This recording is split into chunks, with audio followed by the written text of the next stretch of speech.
C'est le dernier cours avant les TP aussi, puisque dès la première semaine de janvier, la deuxième, on se retrouve en salle de travaux pratiques. Donc on va essayer d'avoir bouclé la totalité de ce qui a été vu, ce qui est à voir pour les TP. En particulier, on terminera ce cours par quelques minutes sur Pseudomonas aeruginosa, le bacille pyocyanique. Mais le gros du cours aujourd'hui, ça va être les légionnelles et la coqueluche. Deux pathologies respiratoires, l'une pulmonaire, la légionellose, maladie extrêmement grave, qui a un grand retentissement dans l'opinion publique, alors que c'est une maladie, vous verrez, qui est assez rare. Et puis la coqueluche, une maladie historique, mais avec des résurgences.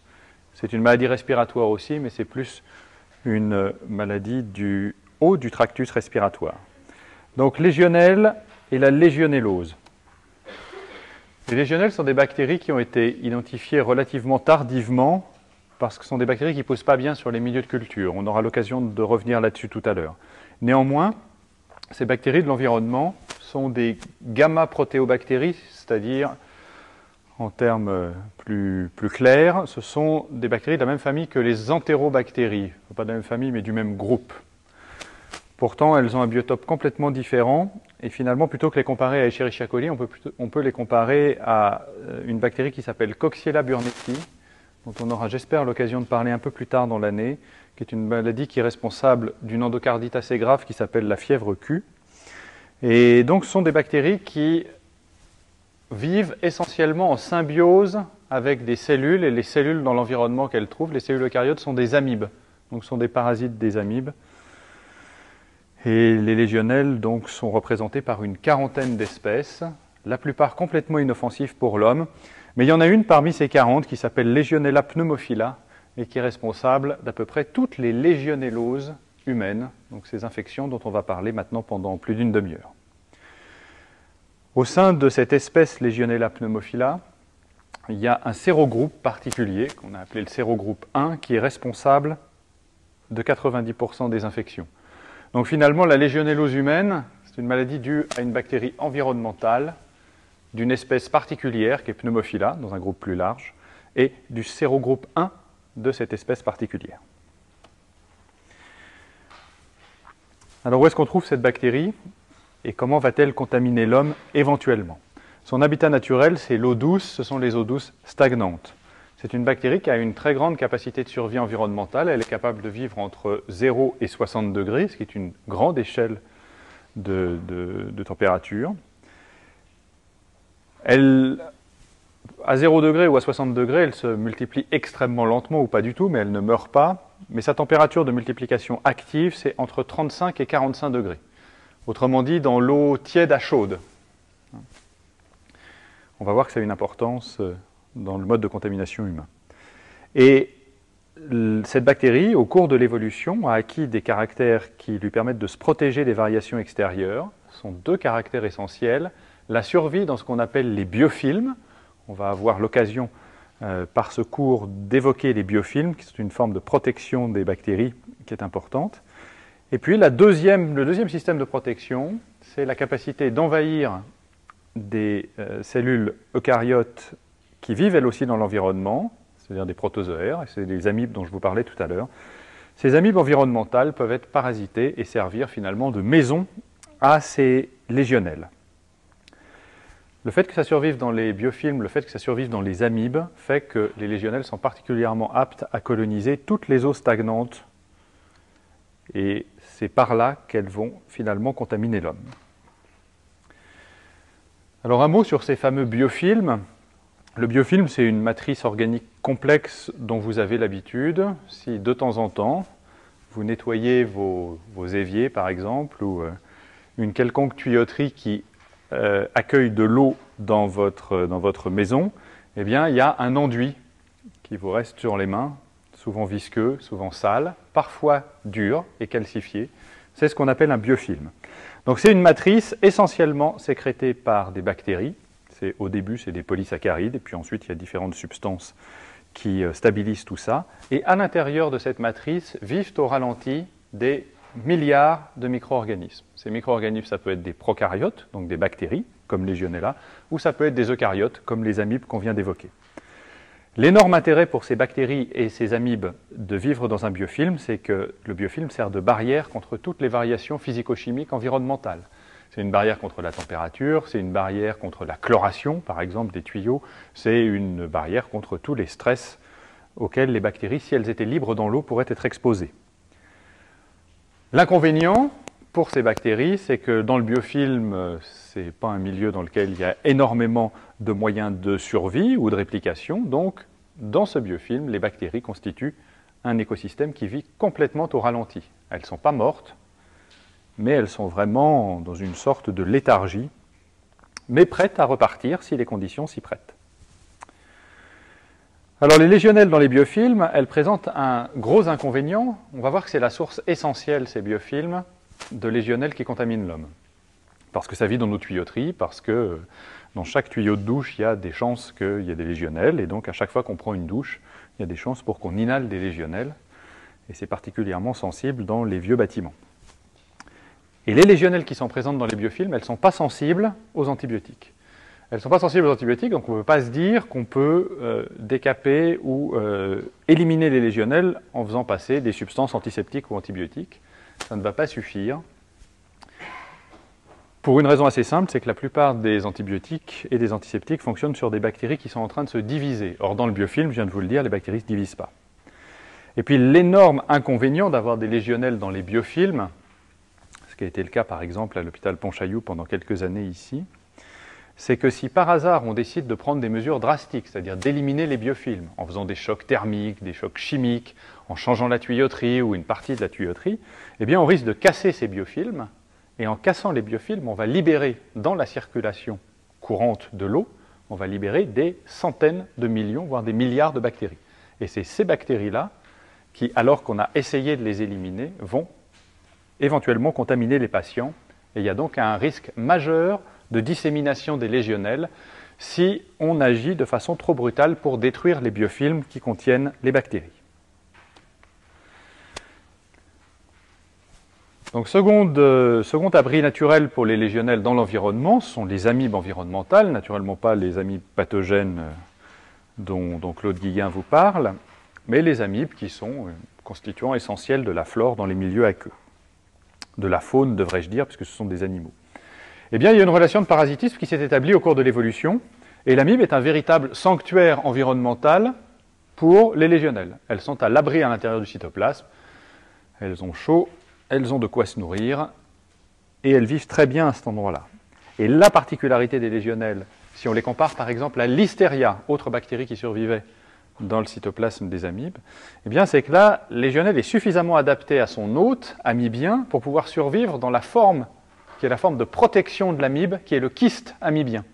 Donc même dans les kystes, qui sont des formes très denses, ramassées, et qui vivent au ralenti des amibes, les légionnelles parasites peuvent survivre. Donc là encore, persistance dans les biofilms et risque de dissémination dès qu'on casse un biofilm ou qu'on détruit des amibes qui sont présentes dans un environnement. Lorsque les amibes sont fonctionnelles, c'est-à-dire qu'elles ne sont pas sous forme kystique, eh bien, il y a une réplication intravacuolaire qui peut se produire. Donc les légionnelles sont capables de se multiplier dans leur hôte. Ce n'est pas seulement un dispositif de survie, l'amibe pour la légionnelle, c'est un site de réplication. Et d'autre part, elles agissent tellement sur cet hôte amibien qu'elles en modifient la paroi et qu'au bout d'un moment, quand elles sont suffisamment nombreuses à l'intérieur du cytoplasme et que les conditions extérieures s'y prêtent, eh bien, les bactéries vont disséminer. Pour ça, elles vont tuer leur hôte amibien. Et ce schéma que j'ai détaillé, vous vous demandez sans doute pourquoi, eh bien, c'est parce qu'il est très analogue à ce qui va se passer dans certains macrophages humains au cours de la légionellose. Parce que finalement, le macrophage humain présente de grandes analogies avec les amibes environnementales. C'est une cellule qui leur ressemble beaucoup. Donc ce qui nous intéresse, nous, essentiellement, d'un point de vue physiopathologique, c'est la survie dans les macrophages. D'abord, les légionnelles sont capables d'induire leur propre phagocytose. Il y a beaucoup de bactéries qui sont capables de faire ça. Les bactéries, en général, lorsqu'elles sont exposées dans l'organisme humain aux cellules de type macrophage, aux cellules de première ligne de phagocytose, eh bien, elles vont également être opsonisées, vous vous souvenez ce que c'est recouvertes de différentes substances, anticorps, fractions du complément, et ça augmente la phagocytose. Mais ça, c'est vrai pour la plupart des bactéries. En revanche, ce que semble être capable de faire certaines souches de Legionella, notamment la souche historique de Legionella de la fameuse épidémie de Philadelphie qui a donné son nom à la maladie, on y reviendra tout à l'heure, eh bien cette souche semble capable d'induire une phagocytose particulière qu'on appelle la phagocytose en hélice. Alors, je pense que j'ai une photo de ça. Ce que vous voyez en orange ici sur cette jolie photo, naturellement retouchée en couleur, c'est un macrophage. Ce macrophage présente des remaniements de son cytosquelette, il fait des pseudopodes, et il fait en particulier, lorsqu'il est en présence d'une souche de Legionella de ce type-là, figurée en vert ici, eh bien, il va produire un pseudopode filiforme, en forme de bras, en hélice, avec sa petite main ici, qui attrape la Legionella, s'enroule autour d'elle et favorise sa phagocytose. Donc ce n'est pas juste une phagocytose de contact, les macrophages peuvent envoyer ces philopodes à l'extérieur pour attraper les Legionella. Il semble que certaines souches de Legionella soient capables de provoquer cette phagocytose. On ne sait pas si c'est vraiment un facteur de virulence majeur parce que ce n'est pas présent dans toutes les souches, cette caractéristique. Mais néanmoins, elle est suffisamment jolie et photogénique comme ça pour que je vous la montre. Alors ce qui va se passer ensuite, on va plutôt revenir là, c'est qu'une fois la phagocytose faite, c'est là que Legionella pneumophila va donner toute la mesure de son talent, c'est qu'elle va réussir à prendre le contrôle de la cellule. Prendre le contrôle de la cellule de la façon suivante. Première caractéristique qu'on avait évoquée dans un des tout premiers cours de cette session, c'était l'inhibition de la fusion entre la vacuole et les lysosomes.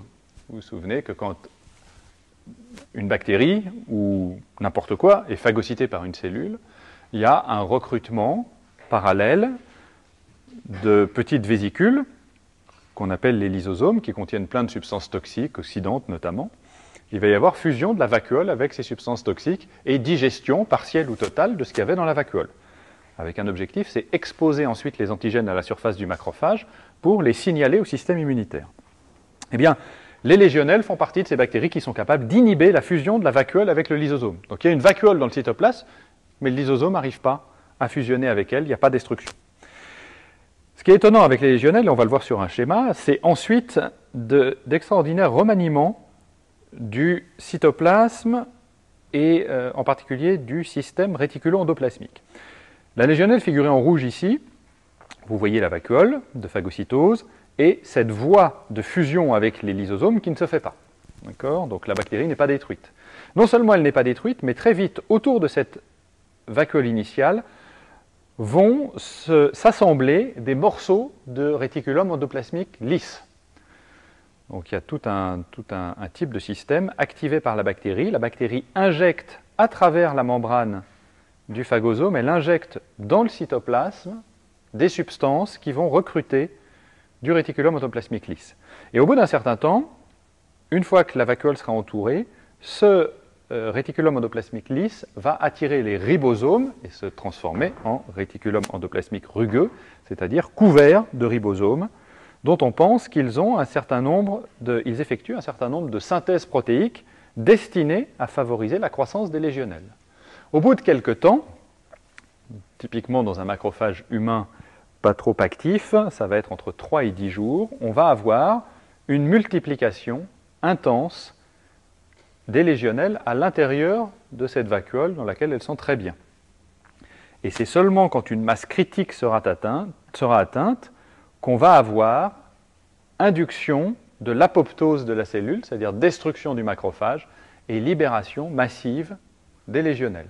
Eh bien, si vous comprenez ce schéma-là, vous comprenez la maladie. La maladie, ça va être l'inhalation, de quelques Legionella par un sujet dont les macrophages sont un peu fatigués.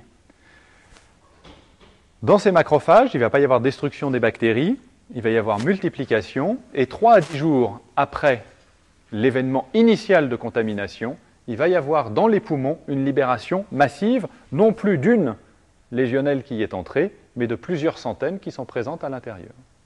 Et là, c'est cette libération de bactéries libres qui va entraîner une énorme réaction inflammatoire et qui va donner une pneumonie qui est souvent gravissime. Alors ça se passe, cette infection, chez le sujet fragilisé, elle se passe si les macrophages sont peu actifs. Vous savez que les macrophages, on peut dire qu'il y en a deux catégories. Il y a les macrophages de première ligne qui se baladent en permanence. Dans les tissus, ils s'appellent les macrophages. Dans le sang, ils s'appellent les monocytes.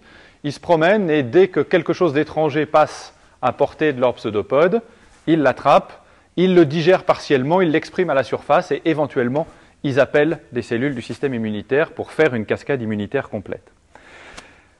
À ce moment-là, arrivent d'autres macrophages, et ces autres macrophages, eux, sont dits activés. Et le principal activateur des macrophages, ce qui les rend féroces, c'est une cytokine qui s'appelle l'interleukine 2.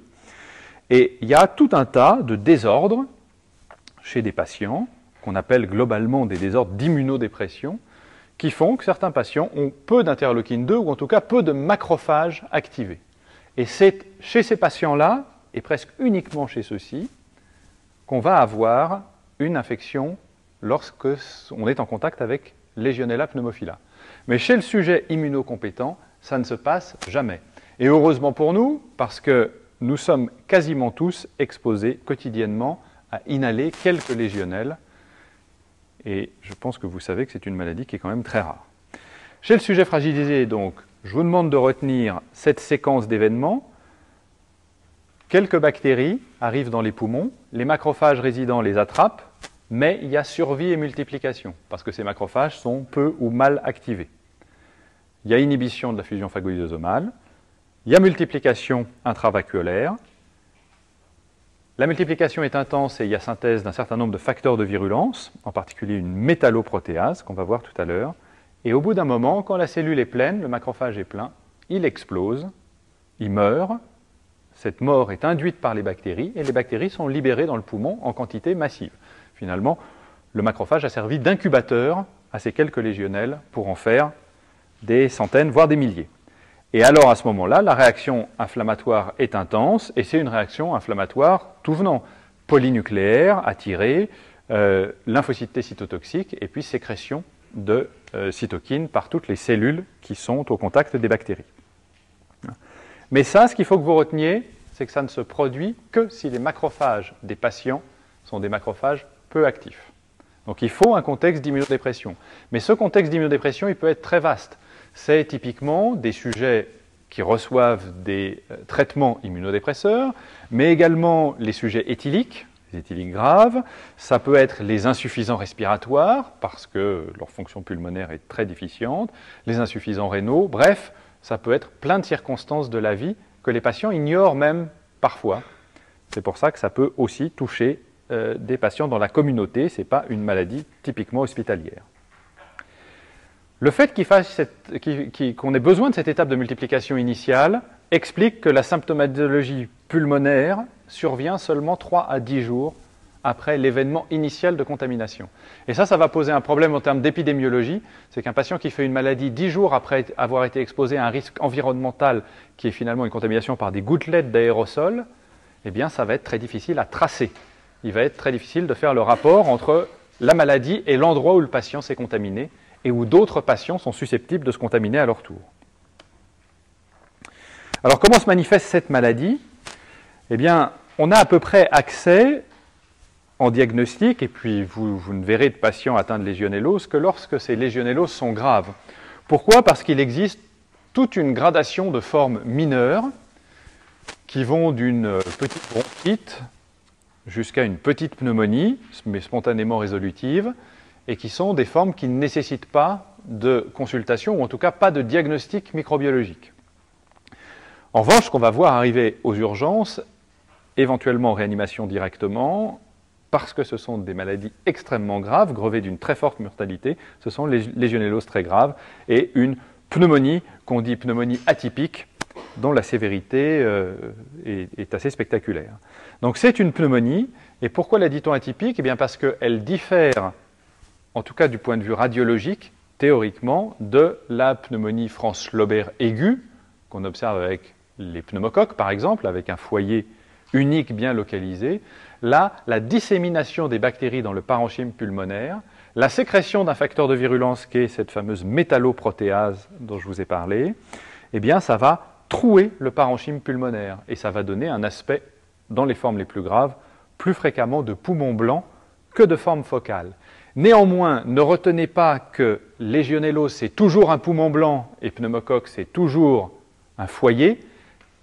Tout est possible. Il y a des infections à pneumocoque qui donnent des poumons blancs et il y a des infections à légionelles qui sont au début relativement focales. L'important dans cette maladie, c'est que si on n'intervient pas très vite, la mortalité est élevée, 10 à 20%. Et j'insiste sur le fait que ce n'est pas la qualité des antibiotiques ni leur quantité qui va faire qu'on va contrôler la maladie, c'est la rapidité avec laquelle on est capable d'instaurer le traitement. Alors comment est-ce qu'on se contamine ? Eh bien la contamination, c'est exclusivement des aérosols lourdement contaminés. Alors un aérosol, c'est un assemblage de micro-gouttelettes. Ces gouttelettes que vous respirez par exemple quand vous prenez une douche le matin, mais que vous respirez également quand vous vous baladez derrière le bloc à Pontchaillou et qu'il y a une gigantesque sortie de vapeur d'eau et où on traverse un nuage de gouttelettes. Et ces gouttelettes, ces aérosols peuvent être, ils l'ont été en tout cas à un moment, pleins de légionelles. Il faut énormément de légionelles pour pouvoir se contaminer. Donc ça a une conséquence, c'est qu'un patient qui souffre de légionellose, qui a donc une infection pulmonaire, dans lequel il y a au fond des poumons des légionelles, n'est en aucun cas capable de contaminer son prochain. Il n'y a pas de transmission interhumaine de la maladie. C'est une maladie qui se transmet environnementalement. Vous respirez dans l'environnement des aérosols très très lourdement contaminés. Ça n'a rien à voir avec la quantité de légionelles qui pourrait être présente dans la salive. Legionella n'étant pas une bactérie de l'oropharynx, jamais. C'est au pire une maladie qui atteint le parenchyme pulmonaire. Donc il n'y a pas de transmission interhumaine. Ça, c'est vraiment une chose importante. Et la contamination, elle est exclusivement environnementale par les aérosols. Vous imaginez une source possible d'aérosols d'eau douce et c'est potentiellement une source de contamination par légionelle. On a des surprises à chaque épidémie. C'est très souvent des tours d'aéroréfrigération. Donc c'est très fréquemment une maladie d'été.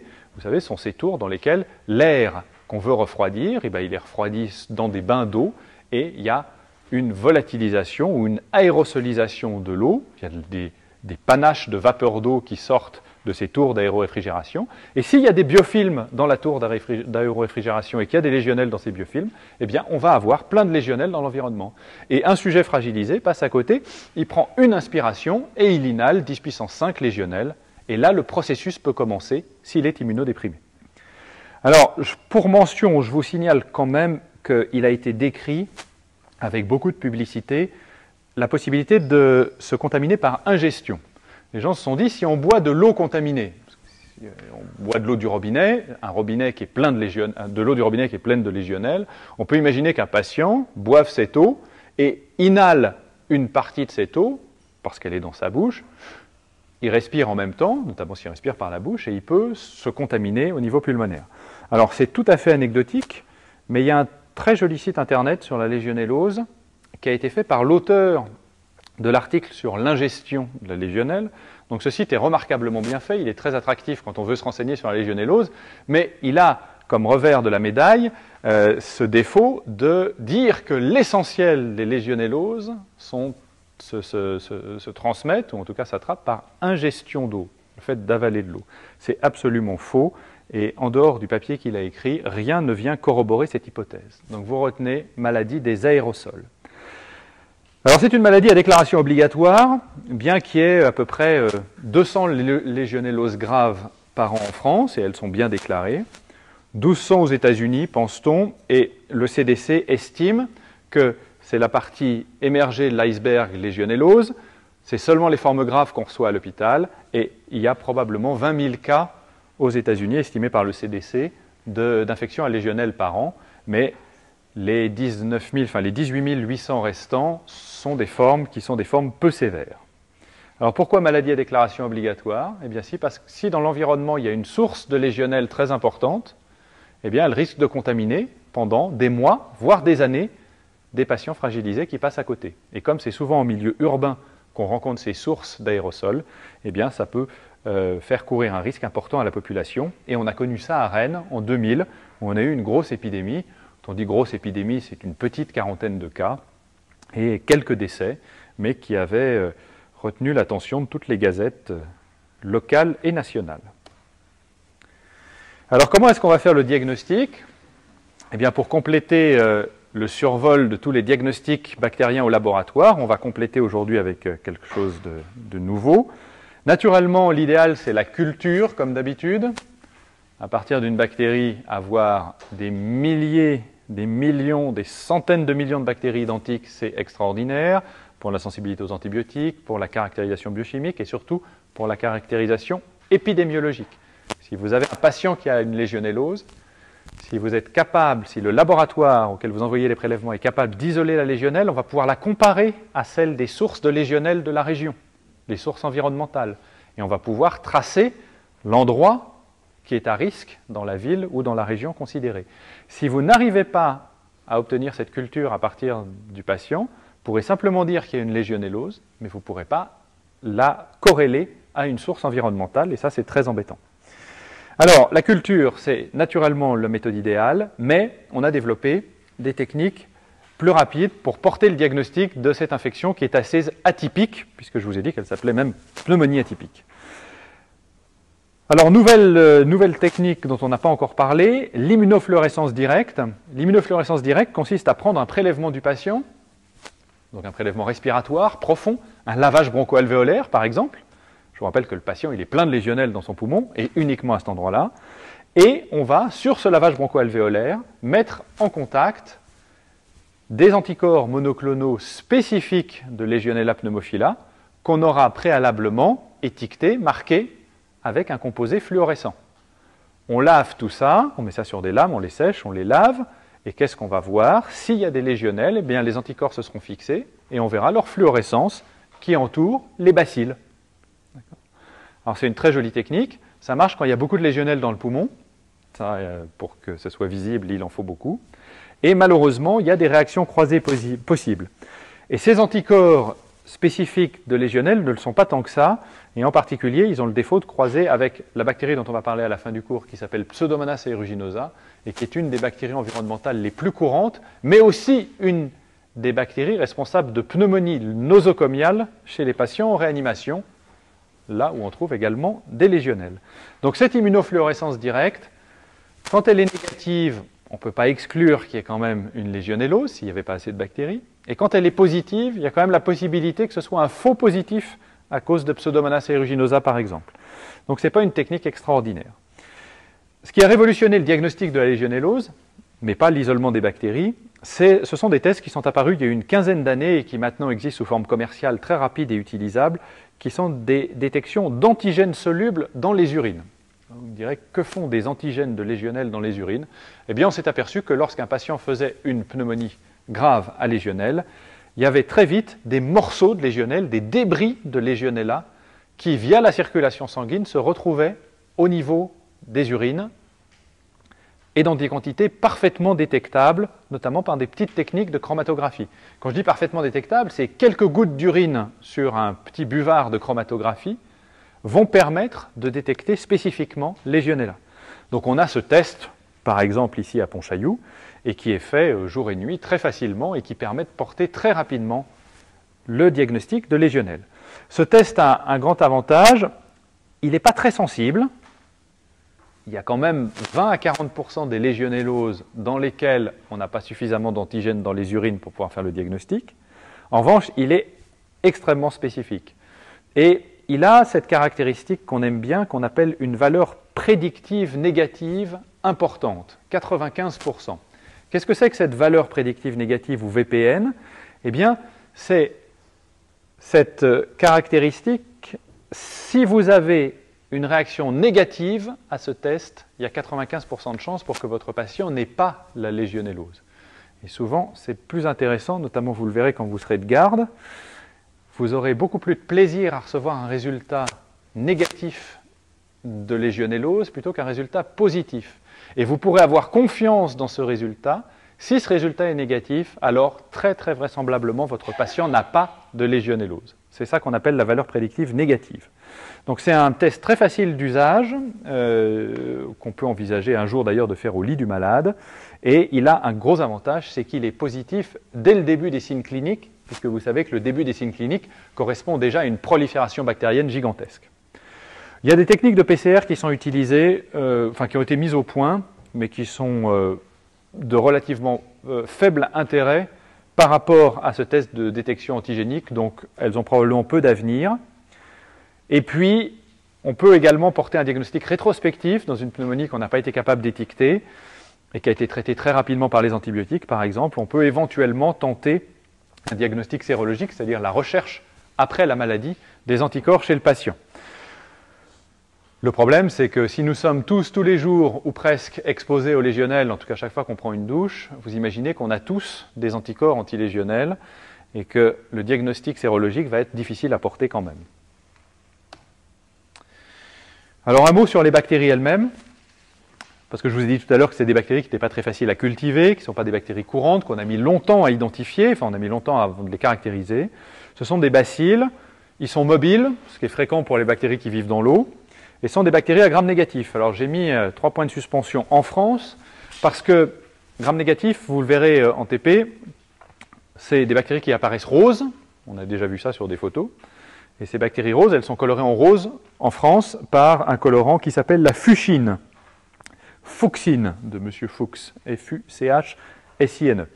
Et cette fuchsine, elle colore les légionnelles en rose. Dans les pays anglo-saxons, on utilise un autre colorant rose qui s'appelle la safranine, qui donne une plus jolie couleur, mais qui ne colore pas les légionnelles. Donc pour les anglo-saxons, les légionnelles, ce n'est même pas des bactéries à gram négatif, elles n'ont pas de gramme du tout, on ne les voit pas au gramme.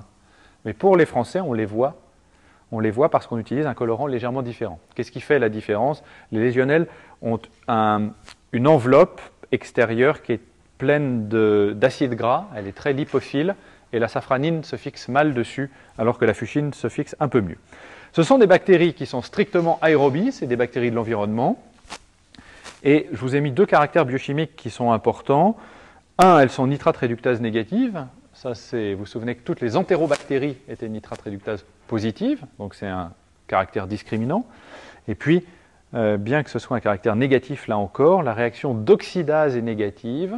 Quelle est l'importance de cette réaction? Savoir que les légionnelles n'ont pas cette réaction, eh bien, ça permet de les différencier de Pseudomonas aeruginosa, la bactérie qui leur ressemble et qui donne des immunofluorescences positives, qui lui est fortement oxydase positif. C'est un test qu'on fait en quelques secondes et que vous aurez l'occasion de pratiquer dès le mois de janvier au cours des TP. De façon assez curieuse, ce sont des bactéries qui produisent des bêta-lactamases, c'est-à-dire des enzymes qui hydrolysent les pénicillines, les céphalosporines. On ne sait pas trop pourquoi, parce qu'elles n'en rencontrent pas beaucoup dans l'environnement. Et puis elles sont équipées de tas de protéases, notamment des gélatinases, et puis de la fameuse métalloprotéase qui troue les tissus et donne l'aspect mité du parenchyme pulmonaire lors des pneumonies. Bien, ça c'est des détails. Ce que je vous demande de retenir là-dedans, c'est que ce sont des bactéries aérobies et que ce sont des bactéries à gram négatif. Vous oubliez que Legionella pneumophila hydrolyse l'hypurate de sodium, sauf si vous vous destinez à la bactériologie. Ce qui est bien plus important sont les exigences nutritionnelles. Legionella n'est pas une bactérie qu'on fait pousser dans les laboratoires sur n'importe quel milieu de culture.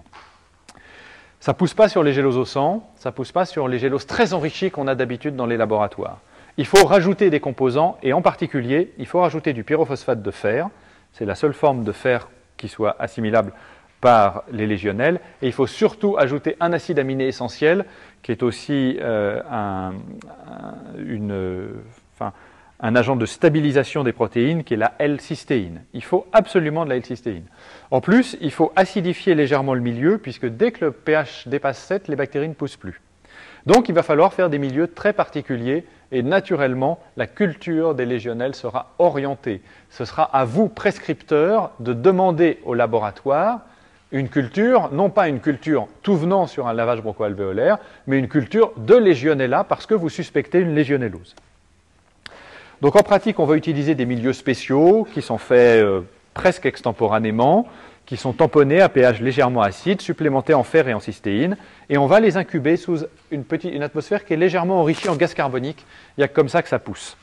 Et là, il va falloir 3 à 10 jours pour faire pousser les bactéries, ce qui est très différent d'un pneumocoque ou d'un Escherichia coli qui pousse en 12 heures très bien. Donc c'est un diagnostic qui est un peu lent en culture. Une fois que ça pousse, c'est assez facile d'identifier, c'est presque uniquement à l'aspect des colonies qu'on arrive à faire le diagnostic. L'aspect caractéristique, c'est ce qu'on on décrit ça comme un aspect en pic neigeux. Vous imaginez le Kilimandjaro vu de dessus, une colonie, un pic bien régulier et un sommet avec de la neige. Enfin ça c'était vrai il y a 2 ans, puisqu'il paraît qu'il n'y a plus de neige au sommet du Kilimandjaro, mais c'est un pic neigeux, hein. Une montagne neigeuse vue de dessus, ça se voit à la loupe binoculaire, c'est très caractéristique, ça se voit bien, et on confirme par une biochimie très simple, une catalase, une oxydase, et éventuellement une recherche de bêta-lactamase, c'est ce qui est mentionné ici sous le nom de test Céfinase. Mais l'essentiel, et ça c'est aussi une particularité de ce diagnostic, c'est pour ça que je l'évoque, on utilise des milieux super sophistiqués pour faire pousser des bactéries, mais ce sont des milieux très riches, et donc d'autres bactéries contaminantes peuvent pousser là-dessus, qui peuvent éventuellement ressembler aux légionnelles, notamment Pseudomonas aeruginosa. Eh bien, ce qu'il va falloir faire, c'est toujours, en plus du milieu super riche pour les légionnelles, faire un milieu qui a la même base, mais qui n'est pas supplémenté en cystéine. Sur ce milieu-là, vous devez avoir une culture qui est négative. Donc le diagnostic des légionnelles en milieu de culture, c'est une culture positive sur le milieu spécifique, mais on fait un milieu de contrôle négatif auquel il manque la cystéine, ça ne doit pas pousser. Si ça pousse sur le milieu qui n'a pas de cystéine, c'est que ça n'est pas une légionnelle. D'accord ? Donc une petite particularité diagnostique, on utilise un milieu inadéquat également pour faire le diagnostic. Alors ensuite, l'identification définitive, elle est faite dans les gros laboratoires ou au centre national de référence, auquel il faut envoyer toutes les souches quand on les isole. Et dans ce cas-là, on fait une immunofluorescence directe. On a des colonies, alors là, on a des millions de bactéries, et on utilise des anticorps spécifiques ou des latex, on agglutine avec des anticorps spécifiques. Et puis si on veut identifier encore mieux que ça, ou si on a affaire à une espèce autre que Legionella pneumophila, on peut utiliser des techniques de biologie moléculaire comme le séquençage des gènes de l'ARN 16S. Alors, quelles sont les recommandations en termes diagnostiques? C'est-à-dire, qu'est-ce que vous êtes censé demander à un laboratoire pour faire le diagnostic de la maladie? La première chose, c'est maintenant, et c'est assez récent puisque ça fait 3 ans seulement, c'est la recherche d'antigénurie pour toute pneumonie hospitalisée. Qu'est-ce que ça veut dire pneumonie hospitalisée? C'est une pneumonie qui a requis une hospitalisation, qui a fait que le patient ou sa famille vous a amené la personne à l'hôpital. Eh bien, cette recherche d'antigénurie, il faut la faire. D'accord ? Et elle est couplée maintenant à une recherche d'antigènes pneumococciques par la même technique de chromatographie. Mais ce qu'il ne faut pas oublier, c'est pour ça que je l'ai mis en jaune sur la diapositive, c'est que même si ça permet de faire le diagnostic, la recherche d'antigénurie, n'oubliez pas de mettre en culture, d'envoyer en culture au laboratoire au moins un prélèvement pour essayer d'obtenir une culture de la souche et pour pouvoir tracer la bactérie et savoir où le patient l'a attrapée. Le traitement est extrêmement simple, et pourtant vous avez vu tout à l'heure, 10 à 20% de mortalité, c'est beaucoup. Et donc l'élément essentiel à retenir des recommandations thérapeutiques, ce n'est pas le choix des antibiotiques, c'est l'instauration précoce du traitement. C'est absolument essentiel. Vous perdez une demi-heure, vous aggravez le pronostic de l'infection. 1 heure, c'est pire, 6 heures, c'est encore pire. Donc instaurer précocement un traitement, et ce traitement, il est bien calibré maintenant, il a été étudié depuis longtemps, il a été soumis à l'approbation de sociétés savantes, comme la Société de pathologie infectieuse de langue française, et pendant très longtemps, où l'ATS, qui est l'American Thorax Society, qui est la société de pneumologie américaine, et ces 2 sociétés ont recommandé pendant des années l'érythromycine. Pourquoi l'érythromycine? Ça a une super activité sur les légionnelles, et surtout ça rentre dans les macrophages et dans un certain nombre de cellules immunitaires. Malheureusement, l'érythromycine, c'est assez mal toléré, et c'est difficilement administrable par voie parentérale. Elle a un effet indésirable qui est très ennuyeux, cardiaque, qui est de donner des torsades de pointe. Et l'érythromycine, chez un patient qui a, vous avez vu tout à l'heure, hein, on l'a évoqué en quelques mots, c'est une pneumonie atypique avec des signes digestifs et neurologiques fréquents. Donc on a souvent des patients à qui on ne peut pas donner des antibiotiques par la bouche, naturellement.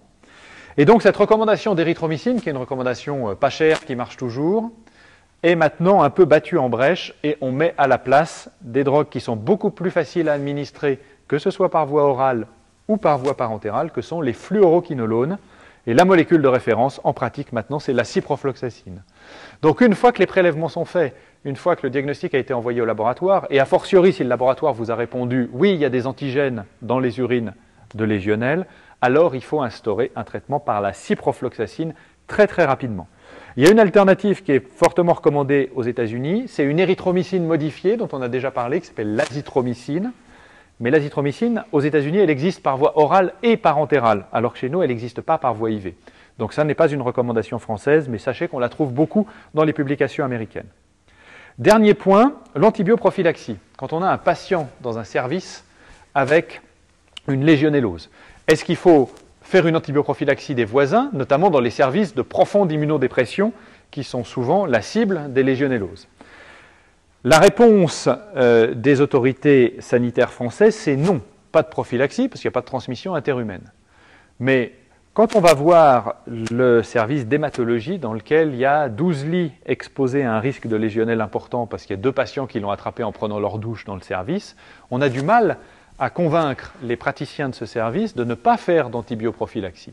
Et je crois que si clairement il n'y a pas d'antibioprophylaxie à faire dans une famille d'un patient qui a la légionellose, dans un service où il y a des immunodéprimés profonds et où on a identifié une source de contamination, par exemple l'eau du robinet ou l'eau de la douche du service, il est tout à fait légitime de faire une prophylaxie, notamment par un macrolide, pendant toute la durée de l'exposition possible, c'est-à-dire tant que les canalisations n'ont pas été refaites, et ça peut prendre un certain temps. Donc, pas d'antibioprophylaxie, c'est la recommandation officielle, mais il y a des amendements possibles, notamment quand les légionnelles sont acquises, la légionellose est acquise à l'hôpital dans des services d'immunodépression profonde. Alors, qu'est-ce qu'on fait pendant les épidémies? Parce que je vous ai dit que ça marchait sous forme épidémique, cette maladie-là. Les principales sources de contamination sont ces fameuses tours d'aéroréfrigération qui se sont multipliées dans nos pays. Plus il fait chaud, plus on les utilise. Et maintenant, depuis les grandes épidémies françaises, il y a un contrôle préfectoral très important. Il y a des prélèvements à fréquence donnée dans toutes les tours d'aéroréfrigération des villes. Il faut arrêter ces tours dès qu'on trouve plus de 100 000 légionnelles par litre d'eau, et ça, c'est pas beaucoup. Donc on arrête très fréquemment des tours d'aéroréfrigération. Mais ce qui nous concerne plus tous dans notre pratique, en tout cas vous dans votre pratique des quelques prochaines années, ce sont les épidémies d'origine hospitalière. Bien que la légionellose soit souvent attrapée en ville, elle peut tout à fait s'attraper dans les mêmes conditions à l'hôpital, et en particulier via l'eau chaude sanitaire. Donc on contrôle très fréquemment à l'hôpital la quantité de légionelles qui sont présentes dans les eaux de robinet, les eaux de douche, etc. Il faut détartrer les éléments de robinetterie, il faut surtout les empêcher de s'entartrer, c'est ça l'important. Il faut contrôler les humidificateurs, les aérosols, bref, tout ce qui peut provoquer une aérosolisation des légionelles. Voilà. Alors il y a différentes techniques et elles sortent du cadre de ce cours. On utilise des substances, notamment du chlore et différents oxydants, pour essayer de contrôler ce taux de légionelles dans l'eau. Voilà, donc ça c'était Legionella. On va dire quelques mots de la coqueluche, une pathologie que vous devez connaître, une pathologie résurgente en France, et qui a fait l'objet d'une question à la deuxième session l'année dernière. De la question d'ailleurs. Bien, c'est une maladie importante, pourquoi? Parce que c'est une maladie qui touche 50 millions de personnes par an dans le monde.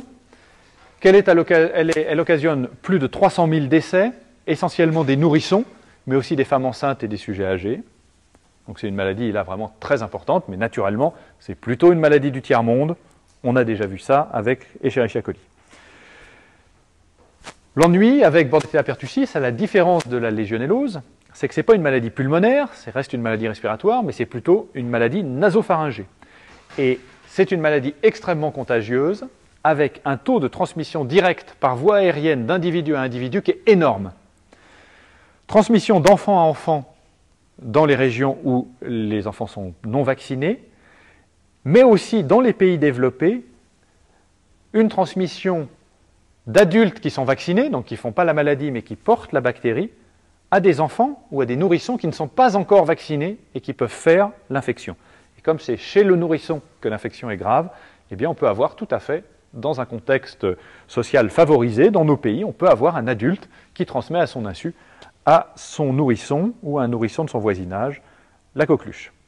Et puis, plus récemment, au cours des 10 dernières années, on s'est aperçu qu'il y avait des bouffées épidémiques de coqueluches dans les hôpitaux, et c'est une infection nosocomiale. Il suffit qu'un membre du personnel soignant soit porteur de Bordetella pertussis, puisque c'est le nom de la bactérie, et qu'il contamine des sujets, notamment fragilisés ou bien des nourrissons.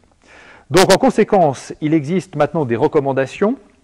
Ce sont seulement des recommandations, ce n'est pas encore imposé, mais il y a un rappel vaccinal. Alors il y a une vaccination qui est obligatoire hein, dans la toute petite enfance.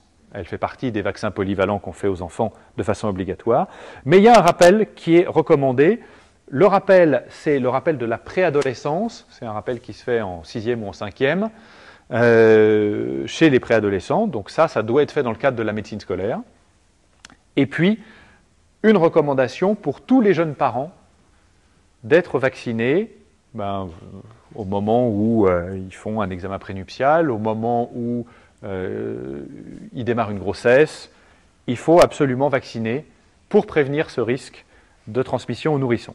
Il existe un très bon vaccin, il existe 2 vaccins en réalité, un vaccin acellulaire et un vaccin sous-unitaire, qui marchent très bien, très efficaces. On va voir leurs limites tout à l'heure. Alors, cette coqueluche, une maladie un peu spécifique, en anglais elle s'appelle le whooping cough. C'est une maladie qui a une incubation qui est silencieuse parce qu'il faut un temps de multiplication des bactéries dans les macrophages, comme pour la légionellose. Ce n'est pas les macrophages pulmonaires cette fois, c'est les macrophages du nez.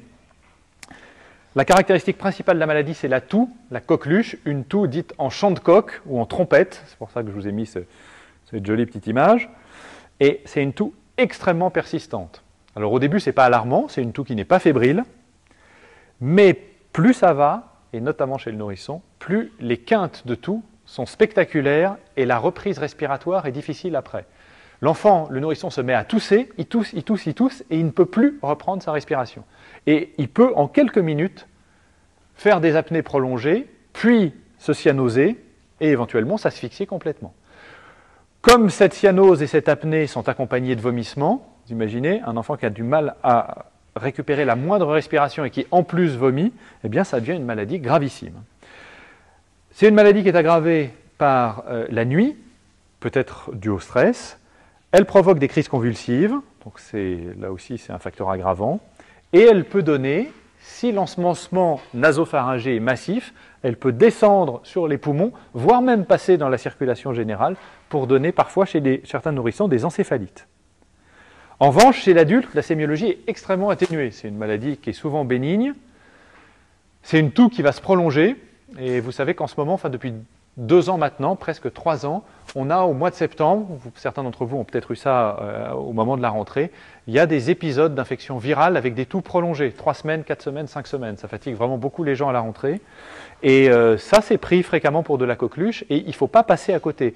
Donc, lorsque vous serez amené, si par exemple vous avez une pratique généraliste, à voir des toux persistantes chez des jeunes adultes, eh bien, demandez un diagnostic de coqueluche. C'est important pour savoir si ça n'est pas une coqueluche qui naturellement sera résolutif spontanément au bout d'un certain temps et avec des antitussifs, mais qui peut provoquer une contamination d'un nourrisson.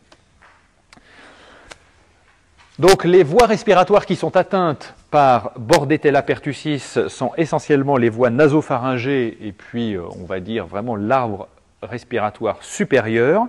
Les bactéries ont la particularité de se loger dans le mucus des cellules épithéliales où elles vont pouvoir se multiplier et provoquer l'infection par production d'une toxine. La toxine en question s'appelle la toxine pertussique.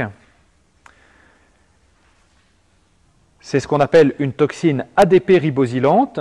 Elle ressemble un petit peu à ce qu'on a vu avec la toxine, l'autre jour on a vu ça avec la toxine cholérique notamment. C'est des toxines avec un certain nombre de sous-unités qui servent à l'attachement sur la cible, la cellule cible. C'est notamment le cas des sous-unités S2 et S3 qui sont des adhésines. Et puis, il y a une toxine qui est couplée et qui va traverser, une fois que ça s'est fixé sur la cellule cible, la toxine va traverser et exercer à l'intérieur ses effets et ses effets délétères, une cytolyse importante et probablement pour la toxine pertussique, une action neurotrope directe sur les centres de la toux. Ce n'est pas seulement une toux d'irritation, c'est aussi une toux centrale. La toxine a sans doute une activité neurotrope directe. D'autre part, cette toxine va paralyser, en tout cas altérer un certain nombre de fonctions macrophagiques, et il va y avoir survie et multiplication d'un certain nombre de bactéries dans ces cellules qui, normalement, devraient les éliminer. Et c'est ce qui fait que, chez un certain nombre de nourrissons, dans les formes les plus graves, la survie dans les macrophages peut entraîner la pneumonie ou l'encéphalite que je vous ai évoquée il y a quelques instants. Donc une toxine, une ADP-ribosylase. Je vous ai dit donc que le diagnostic est important, non seulement chez le nourrisson, mais également chez l'adulte qui est susceptible de contaminer des nourrissons. Historiquement, et ça reste toujours le gold standard, si on peut s'exprimer ainsi, c'est la culture qui est nécessaire. C'est une culture qui doit absolument être orientée. Aucun laboratoire de microbiologie n'est capable d'identifier Bordetella pertussis ou de cultiver la bactérie si on ne l'a pas prévenue avant. Pour une raison assez simple, c'est une bactérie qui ne pousse pas à 37 degrés. Ce n'est pas un hasard si on la retrouve dans les voies respiratoires qui sont aérées et refroidies en permanence et qui ne sont pas à 37 degrés. C'est une bactérie qui ne survit pas à 37 degrés. Alors, toutes les étuves des laboratoires de microbiologie sont à 37 degrés. Donc, il faut une température de 35-36 degrés. Il faut donc une étuve dédiée, ou un incubateur dédié à cette température-là. Ce n'est pas toujours facile dans les laboratoires, d'autant que ce n'est pas une maladie fréquente. Il faut un milieu spécial. Alors, les milieux spéciaux, historiquement, donc, sont les milieux du découvreur de la bactérie qui s'appelait Bordet, Jules Bordet. Donc, le milieu de Bordet et Jean Gou, ou chez les anglo-saxons, le milieu de Regan. Et ce sont des milieux qui sont extrêmement riches, dans lesquels on a mis beaucoup de sang. On met 10% de sang, ce qu'on met très rarement d'habitude. On met 5% d'habitude quand on veut augmenter la croissance des bactéries. Il faut absolument une atmosphère carbonique, ça ne pousse pas à l'air normal. Et là, si on a de la chance, s'il n'y a pas eu d'antibiotiques, si on a bien prélevé, on va avoir des colonies qui poussent en 48 heures, et ces colonies ont un aspect brillant très particulier, on a l'impression de petites gouttes de mercure à la surface de la gélose. Alors je vous ai dit, si on a de la chance, et surtout si on a fait le bon prélèvement. Pourquoi? Parce qu'il existe un prélèvement spécifique, nasopharyngé, de la coqueluche. C'est un écouvillonnage profond pharyngé qui ne sert qu'à ça, et qu'on ne fait pas de façon courante chez les patients qui ont une pathologie de type virose, tucigène du mois de septembre. Donc, il faut penser à ce prélèvement nasopharyngé spécifique avec un écouvillon souple particulier, et il faut demander au laboratoire une recherche spécifique de Bordetella pertussis. Malgré tout, et même quand on fait bien, on a une sensibilité de la technique qui est faible, et on isole les bactéries d'une part que dans les 7 premiers jours de l'infection, souvent on ne vient consulter que plus tard, quand la toux est en train de s'aggraver, plutôt à la 2e ou à la 3e semaine, quand on voit que la maladie n'est pas spontanément résolutive. Et d'autre part, même si on prélève dans ces 7 premiers jours, on n'a que 50% des prélèvements qui permettent la culture de Bordetella pertussis. Donc ça a motivé les chercheurs pendant une bonne dizaine d'années pour trouver un test rapide, où là on ne se préoccupe plus de savoir si on va arriver à faire pousser les bactéries, on n'y arrive pas, enfin c'est difficile. Si on peut, tant mieux. Si on ne peut pas, tant pis, il faut trouver autre chose. Et là, c'est la PCR qui a révolutionné le diagnostic de la coqueluche. Et c'est une PCR sur la même aspiration pharyngée que celle qui sert à faire les cultures. C'est une PCR spécifique de la toxine pertussique. C'est une technique extrêmement sensible et elle fonctionne très bien dans les 3 premières semaines de la toux, quand les bactéries sont encore présentes et qu'elles produisent la toxine.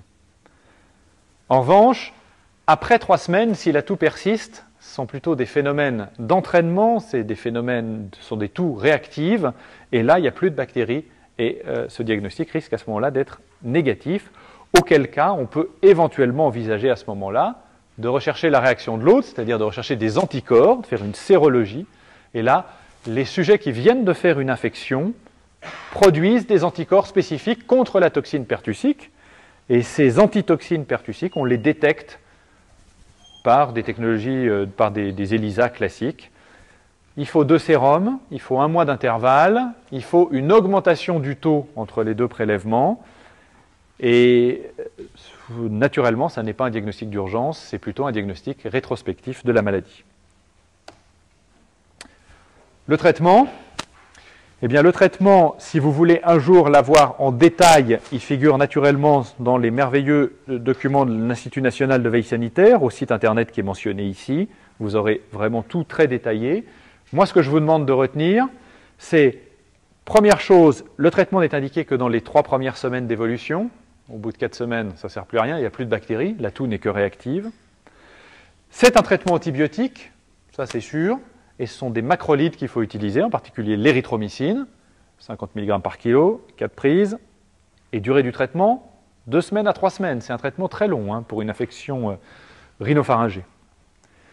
On a donné pendant longtemps des gamma-globulines polyvalentes. Ça n'a aucun intérêt, c'est même dangereux pour les patients, donc à oublier. Mais surtout, bien plus important qu'un traitement antibiotique, ce qu'il faut, c'est procurer une assistance respiratoire d'urgence aux nourrissons, et notamment aux tout petits. Et ça, c'est intervention de kiné, aspiration régulière des sécrétions qui sont très abondantes. Il faut dormir en position proclive pour éviter l'encombrement des voies aériennes supérieures. Il ne faut pas hésiter à faire de l'oxygénothérapie, et c'est essentiellement ça, le traitement de la coqueluche chez le nourrisson. Donc, assistance respiratoire, c'est vraiment une maladie qui doit être soignée par un kiné respiratoire.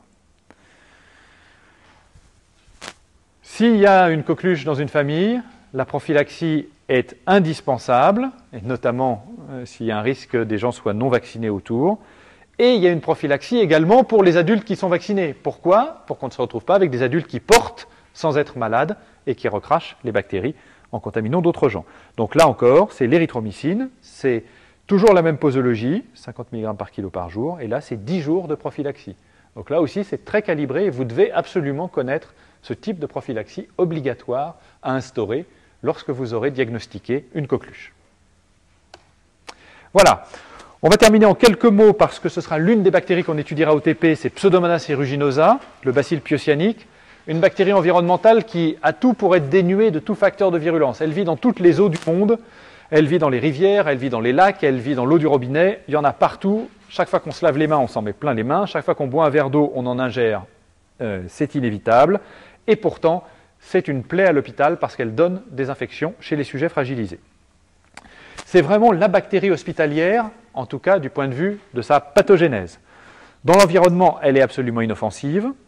Mais dans l'environnement, elle acquiert des tas de caractéristiques ennuyeuses. Elle est soumise à une forte concurrence des autres bactéries. Elle vit dans les milieux les plus toxiques, dans les eaux d'estuaire, dans les eaux d'égout, et elle va acquérir beaucoup de facteurs de résistance. On va voir que sa résistance est très très importante. La résistance aux antibiotiques naturelle de cette bactérie est très importante.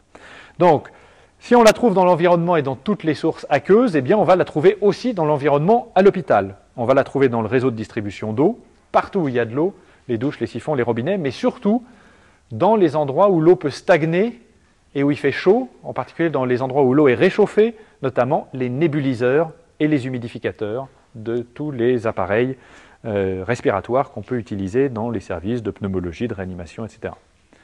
D'autre part, comme c'est une bactérie qui est très résistante aux antibiotiques, des résistances naturelles ou des résistances acquises, qui vous sont listées ici et qu'on reverra en TP, eh bien, c'est une bactérie qui peut contaminer des solutés antiseptiques qui, normalement, ne devraient pas permettre la croissance bactérienne. Et donc, on va avoir toutes sortes de sources environnementales d'infections à Pseudomonas aeruginosa. Dans les services de soins intensifs, des souches multirésistantes peuvent envahir les services et poser de véritables problèmes. C'est notamment le cas dans les services de soins au grand brûlé et dans les réanimations dans lesquelles il y a beaucoup de patients avec des pathologies pulmonaires. Pour vous donner une idée de la résistance aux antibiotiques, ça vous allez voir en TP ce que c'est un antibiogramme, je vous rappelle, le principe, c'est des bactéries qui ont été mises sur une gélose nutritive, et puis on a mis des disques qui sont imprégnés d'antibiotiques, super puissants, qui normalement devraient inhiber aussi bien que celui-là. Et bien vous voyez que là, tous les aminosides, qui sont pourtant des antibiotiques très actifs, n'ont aucune activité sur cette souche. Les tétracyclines, pas du tout. Les quinolones, aucune activité. Le Bactrim, aucune activité. Là, il y a 16 bêta-lactamines. Il y a éventuellement celle-là qui a une petite activité, et encore, elle est insuffisante pour prendre en charge cliniquement les patients. Et ces souches-là, on les trouve dans les réanimations. On peut se trouver avec Pseudomonas aeruginosa devant une de ces rares bactéries qui infecte un patient et qu'on ne peut pas soigner par les antibiotiques. Ça existe déjà et ça existe depuis 10 ans. Alors quel est le pouvoir pathogène? Heureusement, il n'est pas très important et Pseudomonas aeruginosa est exclusivement à l'origine d'infections nosocomiales. Je dis exclusivement, naturellement, il y aura des exceptions. Il y a des patients qui font des otites à Pseudomonas aeruginosa. On peut trouver ça dans certaines circonstances, notamment dans les bains dans lesquels on fait tremper les lentilles de contact. Donc il y a des infections ophtalmologiques par contamination via les lentilles. Ça, c'est important, il faut le savoir. Et puis, dans des cas particuliers de la communauté, en particulier chez les toxicomanes IV, eh bien, on peut avoir une injection de cette bactérie environnementale selon l'eau dans laquelle la drogue a été reconstituée. Eh bien, par administration intraveineuse, on peut avoir des septicémies et des endocardites qui sont gravissimes et très difficiles à traiter. Mais retenez, c'est avant tout une infection nosocomiale, une infection acquise au cours des soins et par extension acquise à l'hôpital. Ça donne essentiellement des infections respiratoires basses, c'est-à-dire des pneumonies, chez des sujets fragilisés. Ces sujets fragilisés sont les sujets qui vivent en soins intensifs et notamment les sujets qui sont intubés et ventilés artificiellement. Ils n'ont pas une fonction pulmonaire normale, les cils n'évacuent pas de façon normale, ils n'ont pas un mucus normal et ils vont faire ce type d'infection. C'est vraiment l'infection de second rideau, c'est-à-dire l'infection qui survient 1 semaine à 15 jours ou 3 semaines après l'admission en réanimation et l'intubation du patient. Maladie extrêmement importante de la mucoviscidose, elle fait partie de ces pathologies infectieuses qui vont tuer les patients mucoviscidoses en fin de vie. Il y a des infections cutanées, on vient de les évoquer, les brûlures, alors on parle des brûlures graves, hein, des brûlures profondes du 3e degré, mais c'est aussi un colonisant puis un infectant majeur des escarres et des ulcères, et notamment des escarres et des ulcères de décubitus chez les patients qui sont couchés et qui ne bougent pas. Vous aurez l'occasion de pratiquer ça dans les services de long séjour ici. De temps en temps, heureusement ce n'est pas trop souvent, malheureusement chez des patients fragilisés, ça donne des septicémies. Et comme c'est une bactérie à gram négatif, elle possède du lipopolysaccharide, donc de l'endotoxine, et donc elle peut donner un choc endotoxinique et tuer très rapidement les patients. C'est une des grandes pathologies de la cancérologie et surtout de la cancérologie hématologique. C'est une maladie, la septicémie à Pseudomonas aeruginosa, du patient leucopénique. Ça donne des infections urinaires. Ce n'est pas vraiment des infections, c'est des colonisations assez lourdes des sondes urinaires chez les patients qui ont des sondes Admer. Et là, on est toujours ennuyé de savoir si on va traiter ou pas, parce que c'est essentiellement un portage, mais chez certains patients, ça peut donner une infection qui remonte, donner éventuellement une pyélonéphrite ou une septicémie. Et puis, de façon plus anecdotique, c'est une maladie de l'environnement, c'est une maladie du traumatisé de la route, quelqu'un qui a un traumatisme crânien ou vertébral important et qui baigne sur le bord d'une route dans une flaque d'eau, et quelqu'un qui va se contaminer avec des pseudomonas. C'est aussi une complication infectieuse après la neurochirurgie quand on fait des brèches importantes dans la boîte crânienne. Donc ça, c'est le pouvoir pathogène, vraiment un pouvoir essentiellement nosocomial. Vous retenez néanmoins les infections sur lentilles de contact et les otites. Alors, ce n'est pas une bactérie très pathogène, mais par rapport aux autres bactéries de l'environnement, elle est quand même équipée. Elle a pas mal d'exotoxines, pas très puissantes, mais des exotoxines quand même. Elle a naturellement l'endotoxine, c'est un gramme moins, et comme n'importe quel gramme moins, si vous l'injectez dans la circulation, ça donne un choc endotoxinique. Et puis, à la différence d'autres pseudomonas de l'environnement, qui ne sont pas aeruginosa, il y a un certain nombre d'enzymes qui sont produites, et notamment des élastases, c'est-à-dire des enzymes qui sont capables de cliver les protéines, et notamment les protéines du tissu conjonctif, et donc de creuser les plaies. D'autre part, c'est une bactérie qui a 2 vies, un peu comme les légionnelles. Elle a une vie dans les milieux liquides, elle a un beau flagelle qui la propulse dès qu'il y a de l'eau, et en revanche, dès qu'elle sent que la sécheresse arrive, elle arrête de produire son flagelle, et à la place, elle produit une espèce de capsule, une enveloppe polysaccharidique énorme autour d'elle qui contient de l'eau pour subsister jusqu'à la saison nouvelle et attendre qu'il pleuve dans la flaque d'eau ou chez le patient. C'est ce qu'on va observer dans la mucoviscidose. Les poumons dans la mucoviscidose sont schématiquement très secs. Quand Pseudomonas aeruginosa arrive là-dedans, ils forment des colonies muqueuses, une espèce de mucus très ennuyeux parce qu'il recouvre des alvéoles pulmonaires, il asphyxie les patients. Et la bactérie attend finalement, que l'eau revienne. Dans le poumon du sujet qui n'a pas la mucoviscidose, il y a une hydratation qui fait que Pseudomonas aeruginosa n'est pas sous cette forme capsulée muqueuse. Donc on appelle ça naturellement une bactérie pathogène opportuniste uniquement, ça n'est pas un pathogène primaire. Comment est-ce qu'on l'identifie? Ça c'est en préambule au TP. Bactérie à gram négatif, comme les entérobactéries, mais cette fois-ci strictement aérobie, elle n'est pas capable de pousser s'il n'y a pas d'oxygène. Et elle a cette caractéristique que je vous demande de retenir, qui est la réaction d'oxydase positive que n'ont pas les entérobactéries. Elle est très mobile, elle a un aspect colonial, donc l'aspect des colonies sur les boîtes qui est typique, avec la production d'un pigment, on l'appelle le bacille pyocyanique. Cyan, c'est une couleur qui est entre vert et bleu. Les colonies sont fréquemment muqueuses dans les infections pulmonaires, je vous en ai parlé, et puis surtout, c'est une bactérie qui a une odeur. C'est une odeur qu'on reconnaît très facilement au laboratoire, c'est notre seul caractère d'identification. On sent les boîtes, on sait que c'est Pseudomonas aeruginosa, ça est la couleur, naturellement, verte. Mais c'est une odeur que vous, futurs soignants, mais surtout les infirmières qui s'occupent des patients, vont sentir. Ils vont dire, tiens, ça c'est un patient, il a du pio. Et elles vont envoyer au laboratoire une recherche spécifique de Pseudomonas aeruginosa, parce qu'un patient qui a du pio, ça sent le pio, et ça vous le découvrirez, là encore, plutôt dans les unités de moyen séjour. C'est une bactérie qui pousse jusqu'à 42 degrés, ça c'est un caractère qu'on utilise au laboratoire éventuellement. Et puis quand on a des souches épidémiques, on peut les sérotyper, il y a une quinzaine de sérotypes, et on peut les suivre dans l'hôpital pour savoir d'où elles viennent et où elles vont. Le traitement enfin, on a vu tout à l'heure que c'était une bactérie potentiellement très résistante. D'abord, il y a plein de résistances naturelles, elle est résistante au clamoxyle et à l'augmentin par exemple, naturellement, ce n'est pas fréquent chez les bactéries. Mais elle peut aussi acquérir plein de résistances. Il y a des antibiotiques qui marchent bien d'habitude sur Pseudomonas aeruginosa, comme la ceftazidime, le Fortum, qui est ici, ou l'azactam, ou le thiénam. Mais il y a aussi plein de souches, plus de 20% des souches dans un hôpital comme le CHU ici. Eh bien, il y a plein de souches qui sont résistantes à ces antibiotiques. Et on est très souvent en situation d'avoir seulement 1 ou 2 antibiotiques, voire aucun, qui sont actifs. Donc il faut faire un antibiogramme.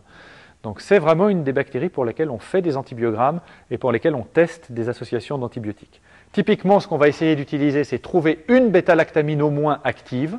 On prend la meilleure. Si aucune n'est complètement active, on prend la meilleure, la plus active, la moins touchée par le mécanisme de résistance. Donc ça, c'est le laboratoire qui vous le dit. Et on essaye d'associer ça à un autre antibiotique bactéricide s'il en reste un. Ça peut être la ciprofloxacine. Les souches sauvages sont très sensibles. Malheureusement, la résistance est en train de gagner. Ou ça peut être un aminoside. Et dans ce cas-là, l'aminoside de choix, c'est la tobramycine souvent. C'est Nepsine, le nom de spécialité, N-E-B-C-I-N-E. Ou l'amicacine, qui sont vraiment de bons aminosides. On ne peut pas les utiliser tout seuls, mais on les associe à la bêta-lactamine qui va le mieux sur l'antibiogramme. En revanche, pour les soins locaux, alors ça c'est pour le traitement, il est indispensable dans les formes qui sont les formes invasives.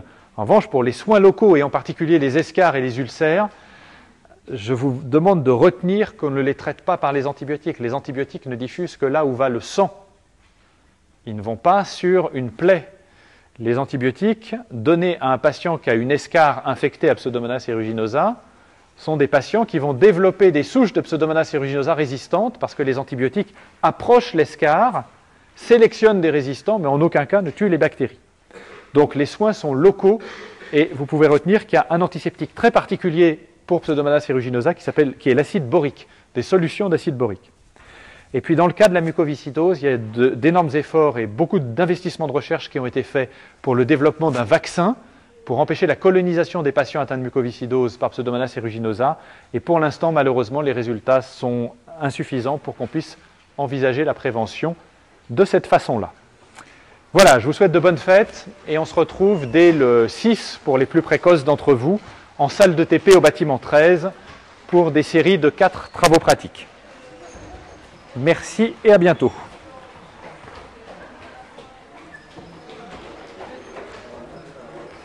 Dites-moi.